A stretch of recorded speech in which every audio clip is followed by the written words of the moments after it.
The stars looked peaceful through the viewing screen of the stellar horizon.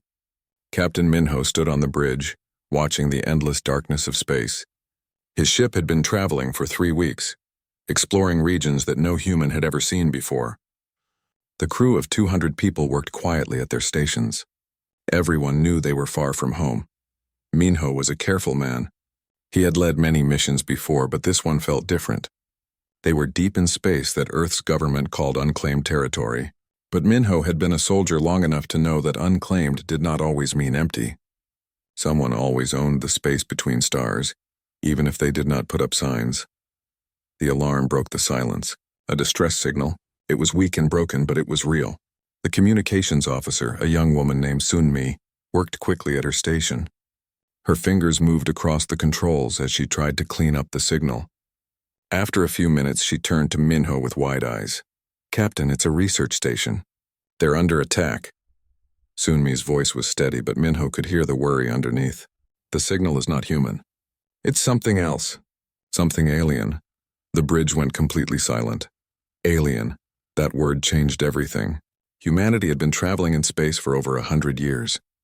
They had built colonies on dozens of worlds, but they had never met another intelligent species. Some people said aliens did not exist. Others said aliens were watching and waiting. Now it seemed the waiting was over. Minho made his decision in seconds. Set course for the signal. Maximum speed. All hands to battle stations. He knew this choice might change human history, but people were dying out there. He could not ignore that. The stellar horizon moved through space faster than the speed of light, using engines that bent reality itself.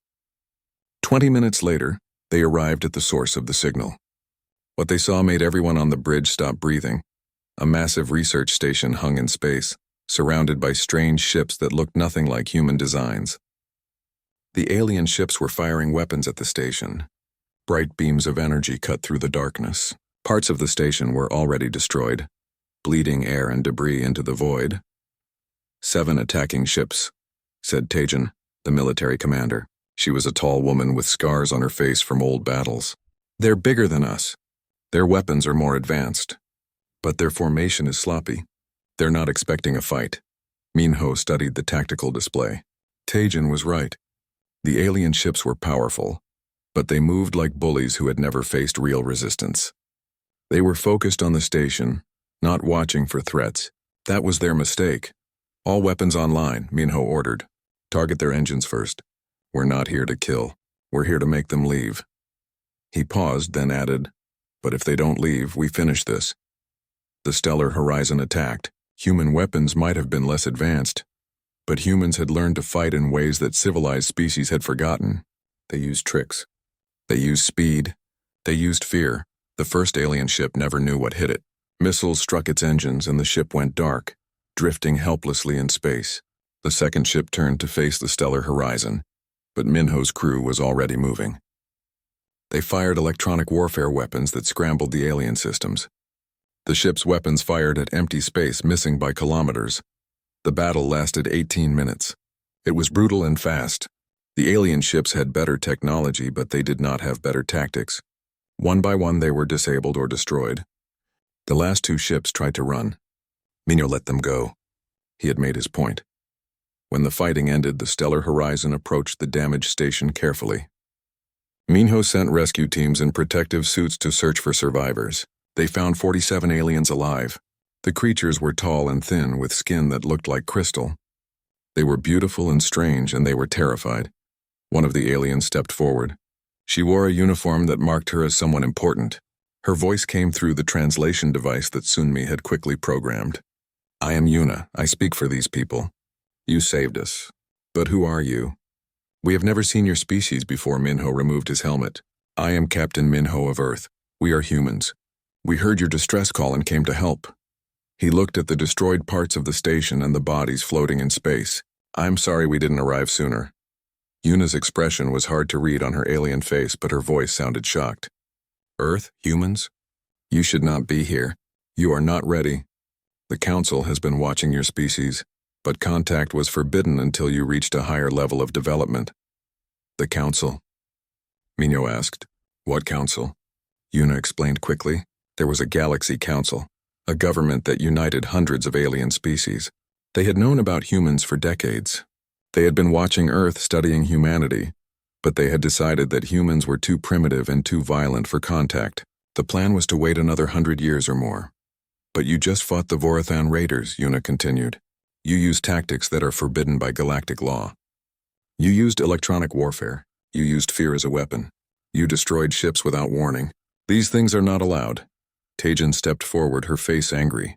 We saved your lives. Those raiders were killing your people. We did what was necessary. If your laws don't allow that, then your laws are worthless. Yuna looked at the human soldiers. She saw the weapons they carried. She saw the determination in their eyes. She saw something that her peaceful, civilized species had lost long ago. She saw warriors who would fight for strangers without asking for permission or reward. I must report this to the council, Yuna said quietly. They will want to meet you. They will have questions, many questions, and she paused. Be careful. The council is powerful. They control thousands of worlds. If they decide you are a threat, they can destroy your entire species. 7 days later, a message arrived at Earth. It came from something called the Galaxy Council. The message was formal and cold. Humanity was ordered to send representatives to answer for their actions. They had violated council space. They had used forbidden weapons. They had interfered in council affairs without permission. Earth's government moved quickly. They chose 3 people to represent humanity. Director Jiwon would lead the mission. She was Earth's best diplomat, smart and tough. Captain Minho would join her because he started this situation. And Dr. Hyun, a scientist who studied alien cultures, would help them understand what they were facing. They prepared a ship called Diplomatic Resolve. It was heavily armed because nobody knew if this was really a diplomatic mission or a trap. A small fleet of warships would travel with them for protection. The night before they left, Minho walked through his ship. The stellar horizon still had damage from the battle. Burn marks covered the hull. Some of the armor was dented and scarred. The repair crews wanted to clean everything and make the ship look new again. Minho stopped them. Leave it, he said. Don't clean the burns. Don't polish the armor. The council wants to meet humanity? Then they'll meet us exactly as we are. They'll see the price we paid to save their people.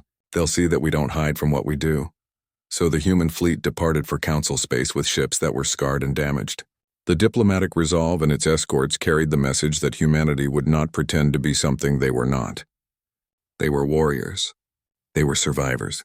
And they were coming to the Galaxy Council on their own terms, blood-splattered ships and all. The journey took 3 weeks. 3 weeks of traveling through space at speeds that bent the laws of physics. 3 weeks of preparation and worry. Director Jiwon spent those weeks reading everything Earth's intelligence services had gathered about the Galaxy Council. It was not much.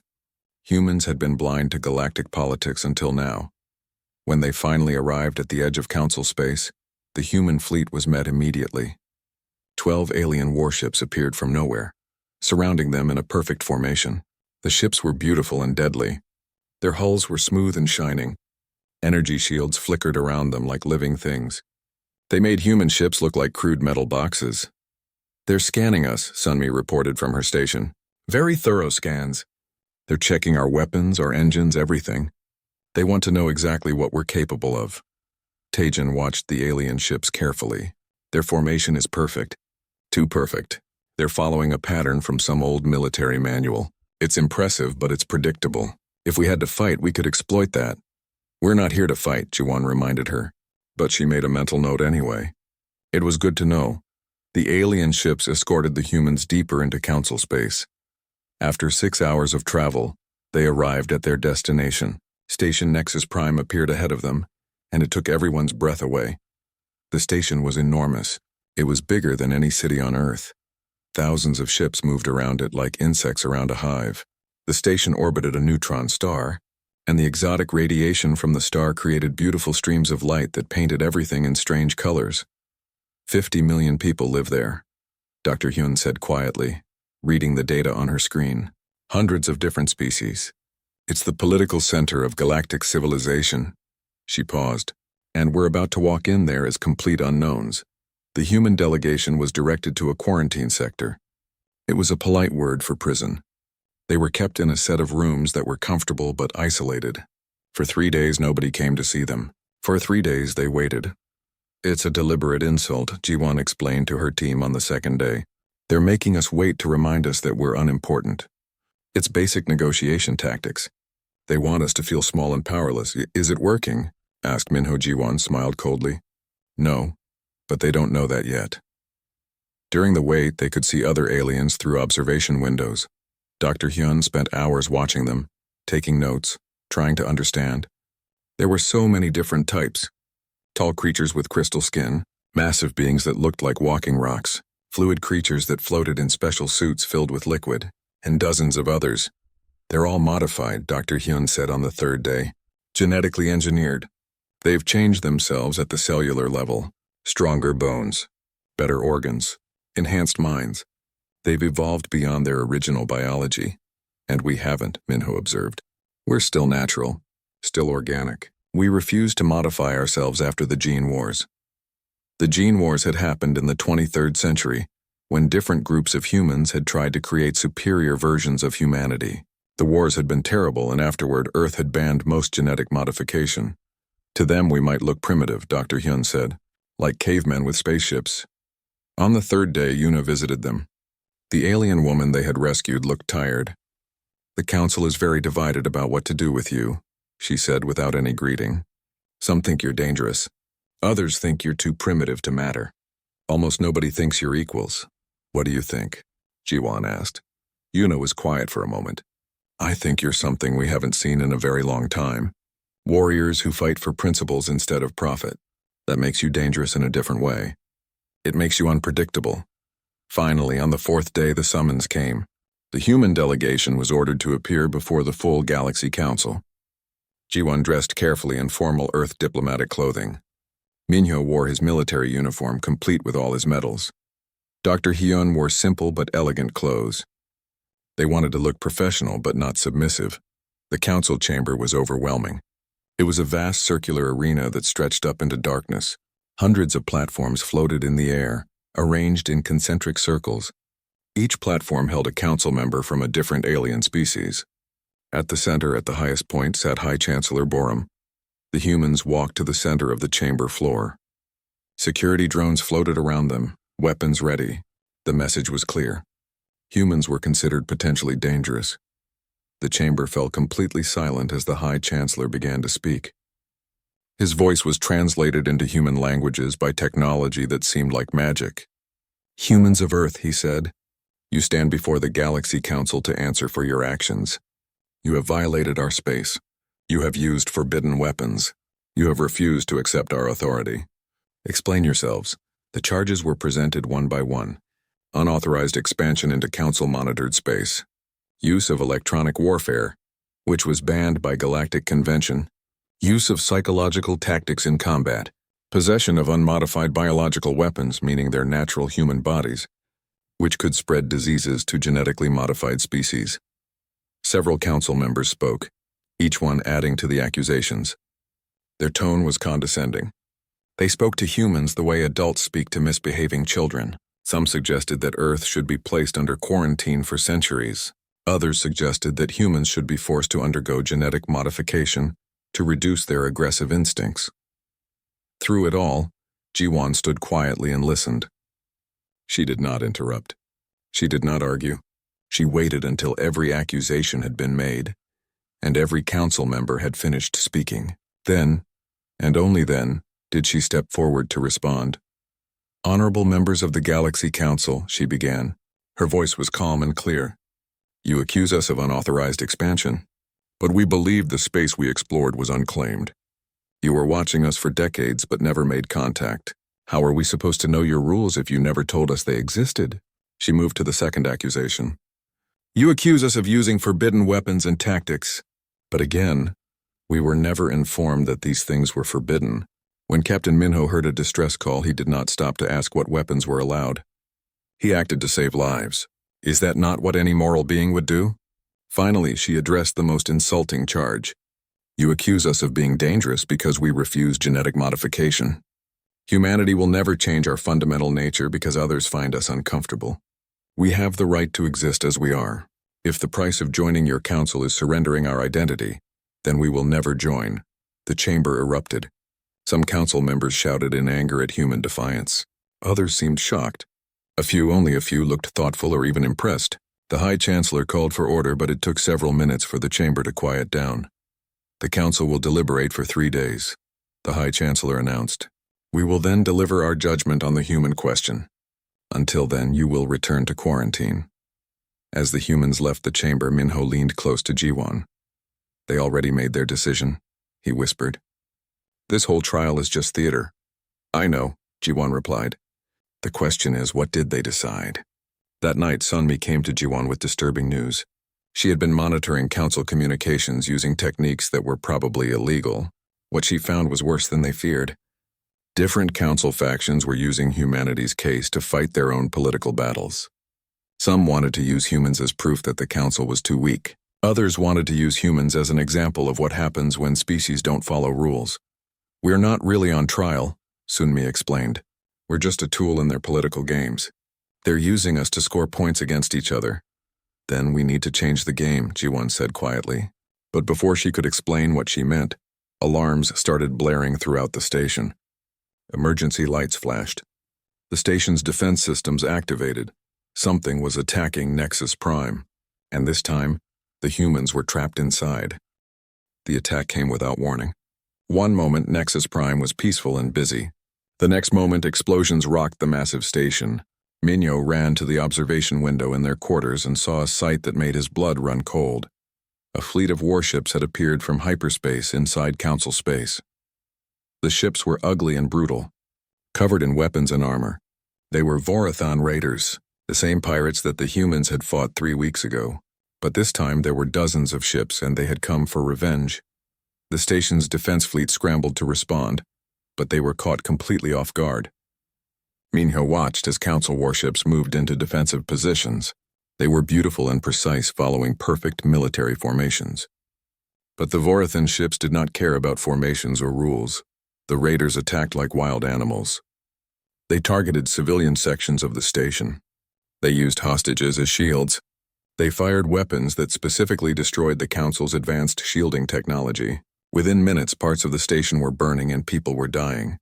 Their tactics are crude but effective, Taejin observed, her military training taking over. The council ships are better equipped, but they're hesitating. They're following rules that the raiders ignore. This is a massacre. Minho watched a council ship take fire rather than shoot back because civilians were in the line of fire. The council was too civilized. They had forgotten how to fight dirty wars. The Vorathans had not. Jiwon appeared beside him, her face grim. Our ships are still docked.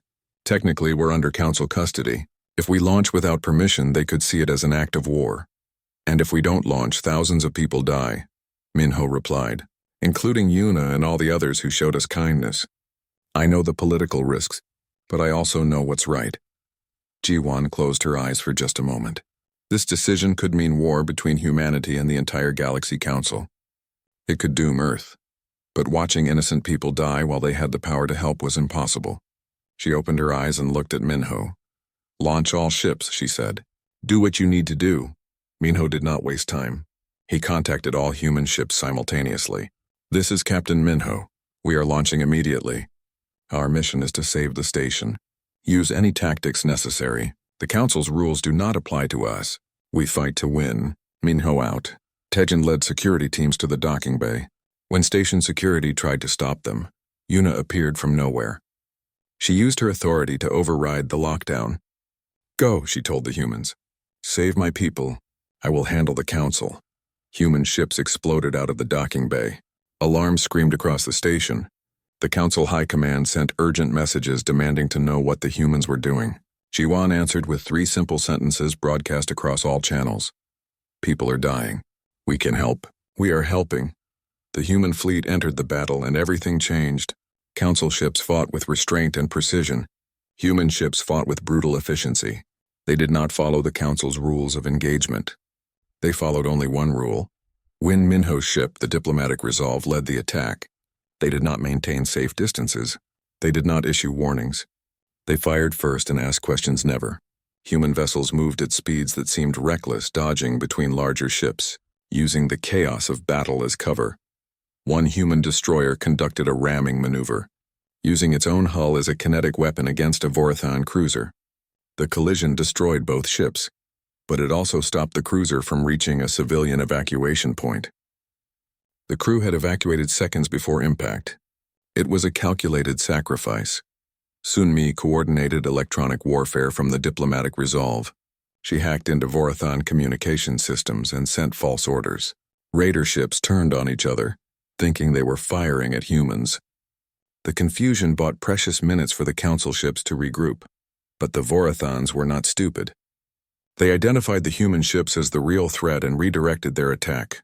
A massive Vorathan dreadnought bigger than any human warship changed course. It was heading straight for the station's main civilian sector where millions of people were sheltering.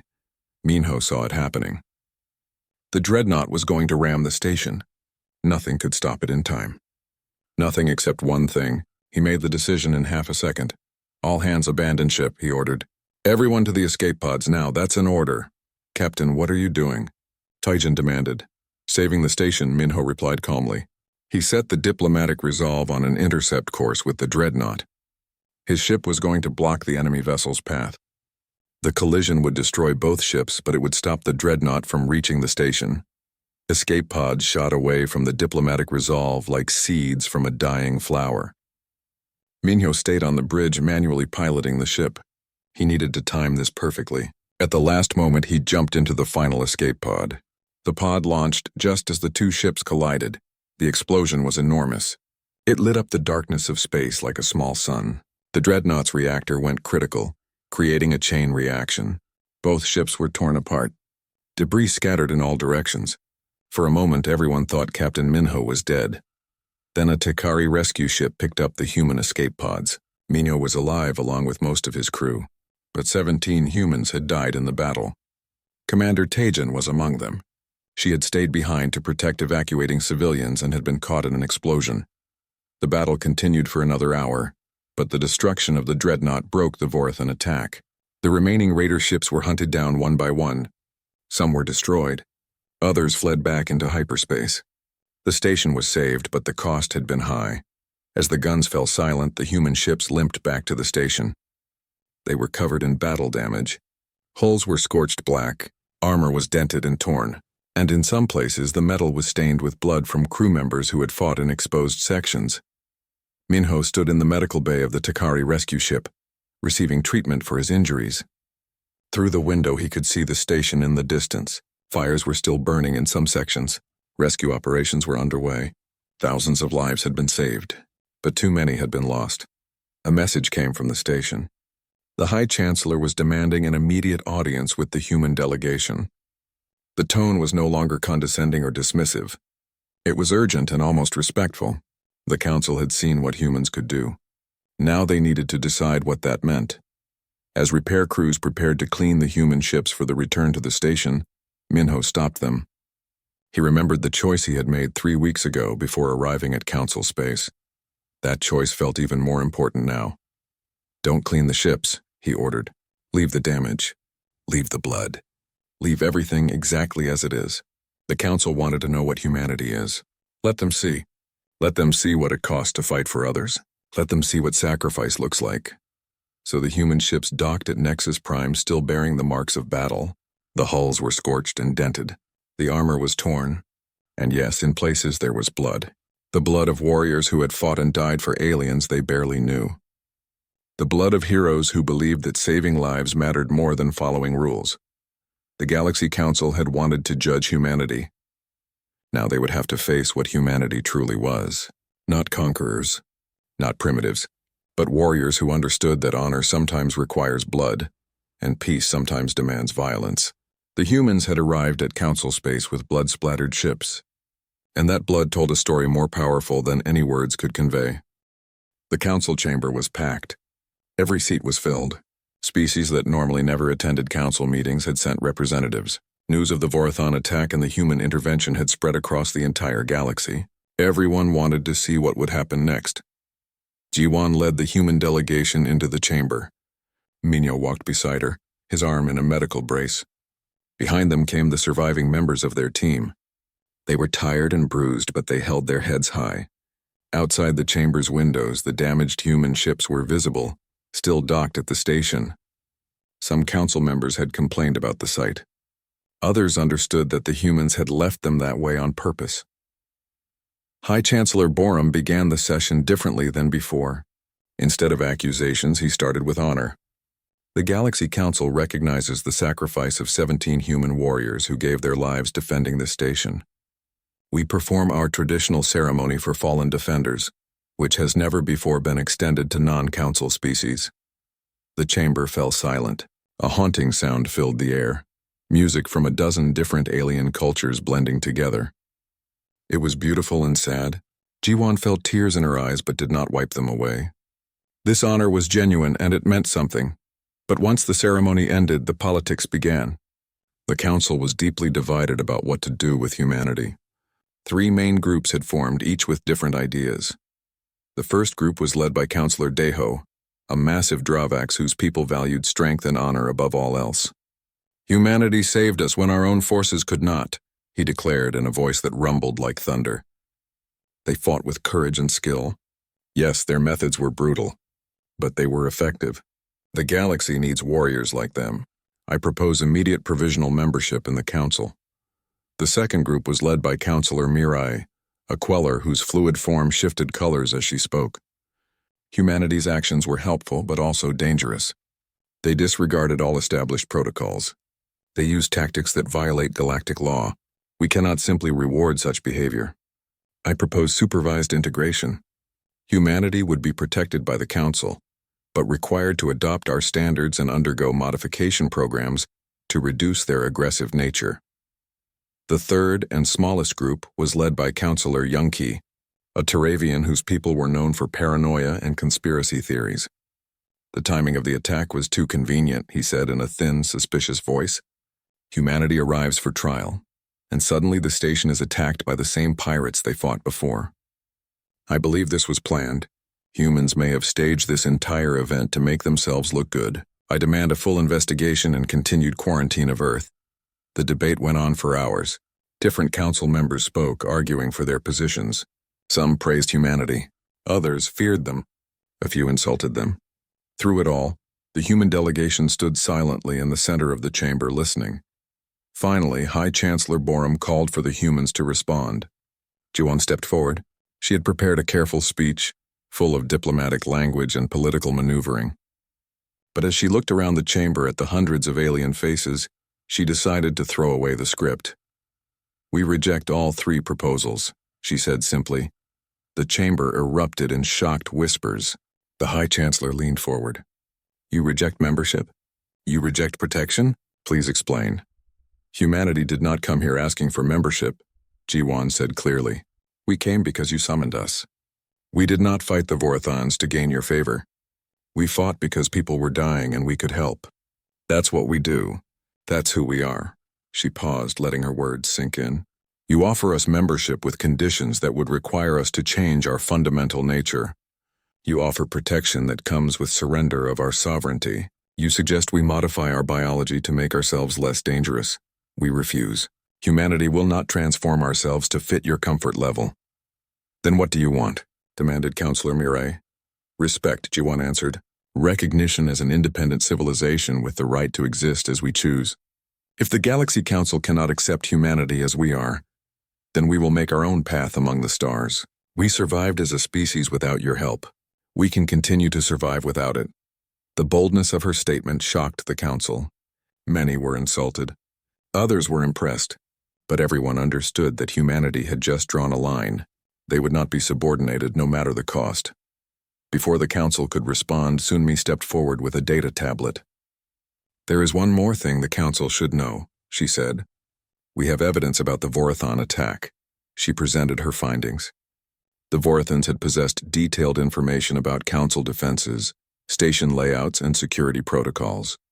Someone had given them this information. Financial records showed connections between Vorthon weapon suppliers and legitimate Council corporations. Several high-ranking officials had ties to these companies. The most damaging evidence pointed directly at Councillor Yunki. His financial records showed payments to shell companies that had supplied weapons to the Vorthons. When confronted with this evidence, Yunki tried to deny it. But the data was clear and undeniable. "This is a human trick," Yunky shouted. "They fabricated this evidence to discredit me." But his voice was panicked, and everyone could hear the lie in it. Council security moved to detain Yunky. The Turavian tried to flee but was caught within seconds. As he was led away, the chamber descended into chaos. If one council member was corrupt, how many others might be? The scandal threatened to destroy the council's credibility. High Chancellor Borum called for an immediate recess. The council needed time to process this revelation and investigate further. But before dismissing everyone, he requested a private meeting with Director Jiwan. They met in his personal chambers, away from the politics and theater. Borum looked tired. He was 300 years old and had led the council for most of that time. He had seen the galaxy change, but never like this. "The council has grown soft," he admitted. "We prioritized procedure over results. We valued politeness over effectiveness. The Vorathan attack exposed weaknesses that have been developing for centuries. Your people reminded us of something we forgot. Sometimes violence is necessary. Sometimes rules must be broken to do what is right." He offered a compromise. Humanity would be recognized as an independent allied power. Not members, but partners. They would not be required to follow council protocols or modify their nature. In exchange, humanity would provide military consultation and, when necessary, assistance against threats. "You want to hire us as your warriors," Jiwan said bluntly. "You want our violence, but you want to keep us at a distance." "Yes," Borum admitted without shame. "Is that acceptable?" Jiwan considered carefully. She countered with her own terms. Humanity wanted access to council technology. Trade agreements. The right to establish embassies throughout council space. And most importantly, humanity would only provide military assistance on their own terms, when their moral judgment aligned with the request. "You would refuse council requests?" Borum asked. "If we believe the request is wrong, yes," Jiwan replied. "We will not be your attack dogs. We will be your allies." "There is a difference." Borum thought about this for a long time. Finally, he nodded. "Agreed. I will present this to the council. I believe it will pass, though not by a large margin. Many will oppose giving humans so much independence." 2 days later, the council voted. The proposal passed with 61% approval. Humanity was recognized as an independent allied power with full diplomatic rights, but no obligation to follow council regulations. It was an unprecedented arrangement that satisfied nobody completely, but prevented conflict. As the final vote was counted, Minho stood and made one more request. He asked that the names of the 17 humans who died be inscribed on the station's memorial wall, alongside council casualties. The request was granted unanimously. Every single council member voted yes. The names were added to the memorial that same day. Captain Minho and Director Jiwan stood before the wall, reading the names carved in stone. Commander Tajin, Engineer Juan, Pilot Subin, Medic Bora, 14 others. They had come to the stars seeking knowledge and peace. They had found war, but their sacrifice had opened a door between humanity and the galaxy. "They'll be remembered," Jiwan said quietly. "Not just on Earth, but across the galaxy. That means something." "It means everything," Minho replied. "They prove that humanity belongs here. Not because we're the strongest or the smartest, but because we're willing to fight for what's right even when the cost is high." He touched the memorial wall gently. "This is the price of honor. Blood and sacrifice. And it's a price we'll pay again if we must." 3 weeks after the alliance was formed, humanity received its first test. The Galaxy Council authorized a joint military operation to hunt down the Vorathan leadership. For decades, the pirates had operated freely because council forces lacked the will to pursue them into lawless space. Now, with human help, that was about to change. Admiral Minho commanded the Joint Task Force. Earth's government had promoted him after his actions at Nexus Prime. The force included 15 human warships and 30 council vessels. The council ships were more advanced and powerful, but everyone knew the humans were really leading this mission. Council ships were designed for defense and peacekeeping. Hunting killers in the dark required different skills. The fleet departed from Nexus Prime with great ceremony. Thousands watched as human and alien ships flew in formation together. It was a sight the galaxy had never seen before. Ambassador Yuna joined the mission as political liaison. She had volunteered, saying she owed humanity a debt. Several other alien officers joined as well, including Commander Quan. a Drawvax warrior who had fought alongside humans during the station battle. The integration of crews was difficult at first. Council military personnel were used to strict protocols and formal communication. Human crews were casual and flexible. Orders on human ships sounded more like suggestions. Decisions were made quickly without lengthy debate. It was chaotic compared to Council standards, but Admiral Minho proved to be an effective leader. He respected the Council officers' expertise while teaching them human tactics. Slowly, the two groups learned to work together. By the time they reached their destination, they were becoming a real team. Sunmi had tracked Vorathan communications to a region called the Shroud Expanse. It was a dense nebula cluster that disrupted sensors and provided perfect hiding places. As the fleet entered the expanse, they discovered it was more than just a hiding spot. It was an entire pirate civilization. Hidden stations processed stolen goods. Supply depots stored weapons. Criminal organizations that had operated for centuries made this place their home. The Council ships struggled immediately. Their advanced sensors were useless in the dense nebula. Exotic radiation affected their shields. Their captains did not know how to proceed without clear rules of engagement. The human ships adapted quickly. They used basic sonar-like systems. They deployed scout drones. They relied on observation and instinct rather than technology. The first real contact came when they found a Vorathan supply depot disguised as a derelict station.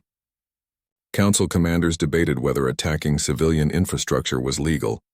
Admiral Minho did not wait for their decision. He ordered an immediate assault. Human Marines boarded the station and captured it within an hour. The raid yielded valuable intelligence. Computer systems contained maps of Vorathan territory and communication logs. Most importantly, they found the location of the main Vorathan command base.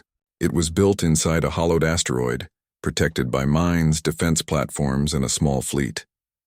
Council analysis suggested a siege that could take months. Admiral Minho proposed something different. A direct assault using tactics the Vorathans would not expect. The plan was risky and brutal. Human boarding teams would infiltrate through waste disposal systems, while the main fleet attacked from the front as a distraction. Council officers were horrified. "That's barbaric," one protested. "Crawling through sewage systems? Using soldiers as bait? These tactics violate every principle of civilized warfare." Ambassador Yuna spoke up. "The Vorathans have no honor. They killed thousands of civilians without hesitation. Fighting them requires us to think like them. I support the Admiral's plan." Dr. Hyun volunteered to join the boarding team. She argued that her knowledge of alien biology would help them navigate the strange fortress. Minho initially refused, but she insisted. She was tired of watching from safety while others risked their lives. Reluctantly, he agreed. The boarding team consisted of 50 human Marines and 30 Council security personnel. They were led by Lieutenant Jihoon, a veteran who had fought in Earth's border wars. The team loaded into small boarding pods and approached the asteroid from its unprotected side while the main fleet began their frontal assault. The battle outside the fortress was fierce. Human and Council ships engaged Vorathan defenses, drawing fire and attention. They stayed just out of range of the main batteries, dancing at the edge of danger. Inside the pods, the boarding teams held their breath as they penetrated the fortress's waste systems. The infiltration was successful. The teams entered the fortress and immediately faced resistance. The Vorathans were brutal fighters. They took no prisoners and showed no mercy. The close-quarters combat was savage. Corridors became killing zones. Every room had to be cleared by force. Human Marines excelled in this environment. They had trained for urban warfare in Earth's toughest combat schools. The Council security personnel struggled at first. They were trained for peacekeeping, not this kind of brutal fighting. But they learned quickly by watching their human counterparts. Dr. Hyun proved invaluable. She identified critical systems in the fortress's alien architecture. She found weak points in walls and floors. She also made a disturbing discovery in one of the laboratories. The Vorathans were conducting experiments on captured civilians. They were harvesting biological materials and technology. The evidence of their crimes hardened even the most reluctant warriors' resolve. Lieutenant Jihoon's team fought their way to the command center. They faced the heaviest resistance there. The Vorathan elite guards wore heavy armor and used powerful weapons. The battle lasted 20 brutal minutes. When it finally ended, the fortress command center was secured. The Vorathan leadership was captured, including Warlord Seokjin, the mastermind behind the Nexus Prime attack. With their commanders captured and their fortress fallen, the external defenses surrendered. The mission was a success, but the cost was high. 14 human Marines and 7 Council security personnel were dead. Another 30 were wounded. With the Vorathan leadership in custody, a debate began about their fate. Council law required a formal trial that could take years. Many council members wanted the prisoners transported to Nexus Prime for public prosecution. But Admiral Minho had discovered something interesting. Several captured Vorathan officers had valuable information about other criminal networks and corrupt council officials. Minho contacted Director Ji-won, who was still on Earth. She authorized him to negotiate. He offered Warlord Seokjin a choice: face council justice, which would likely result in execution, or cooperate fully with investigations into council corruption in exchange for reduced sentences. Seokjin was a practical man. He agreed to cooperate. The decision was controversial. Many survivors of Vorathan attacks wanted immediate justice. They wanted to see the pirates executed for their crimes. But the intelligence Seokjin provided was incredibly valuable. His testimony led to the exposure of 3 more corrupt council members. It revealed financial connections that linked legitimate businesses to criminal enterprises. It dismantled several smuggling networks and weapons trafficking operations. The long-term impact of this intelligence would save thousands of lives. The task force returned to Council space as heroes. Admiral Minho received commendations from both Earth and the Council. The joint operation was declared a complete success. More importantly, the human and Council personnel who fought together had developed genuine respect and friendship. They had bled together, fought together, and survived together. Those bonds were stronger than any treaty. As they prepared to depart from the captured fortress, Commander Kwan approached Admiral Minho. The massive Dravax warrior looked thoughtful. "I have seen many species in my 200 years, he said, "but I have never seen anything like humanity. You fight with the ferocity of predators, but you extend mercy like philosophers. You honor the dead while pragmatically securing the future. How do you balance these contradictions?" Minho considered the question. "We remember what violence costs," he finally said. "We don't enjoy killing. We don't celebrate death. Every life we take weighs on us.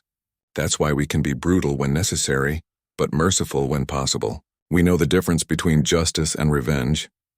Ambassador Yuna joined the conversation. "That is what makes humanity valuable," she said. "You can be trusted with violence because you understand its weight. The blood on your ships is not a badge of pride. It's a reminder of cost. That is why the galaxy will come to depend on you. Not because you are the strongest, but because you are the most honest about what strength means." As the fleet jumped to hyperspace, heading back to Nexus Prime, Minho stood on the bridge of his new flagship.